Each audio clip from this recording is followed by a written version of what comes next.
এই ভাই বাদার কি অবস্থা সবার? আপনি যদি আজ মন খুলে হাসতে চান তবে আজকের ভিডিওটা শুধুমাত্র আপনার।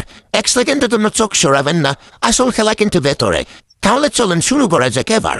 এই যে পাঁচটা না, এখান থেকে এবার শুরু হবে, এখানে একটা হবে ছয়টা। ওই দেখো, উনি আবার লোগো দেখায়। বাপ দেখে মনে হচ্ছে ব্রাজিলের নেইমার ওনার আফন ফুফাতো ভাই। ডাব দেখালো নাকি লোগো দেখালো? 7 আপ লেখা হবে আর স্টিকার গুলো সব নিচে থেকে যাবে। ওকে, লেখা থাকলে কিছুতে হবে না। রেডি? তোদের আজকে ভরে দিব। অলরেডি তিনটা দাও হয়ে গেছে। বড়বা নাকি না বড়বা এটা পরের বিষয়, কিন্তু বড়বা কিভাবে থাকতে বড়বা? তার উপরে 7 আপ রাখবো। মানে আজকে 7টা ভরে দেব। ও আচ্ছা, 7টা বড়বা তুমি। আমি আসি, আমার তো আবার 7 ইঞ্চি আছে না, মানে এসে একটু হেল্প করবো বলতে। এটাই কনফার্ম থাকে। আর এবারে বিশ্বকাপ ব্রাজিল নেবে, ব্রাজিল, এটা মনে রেখে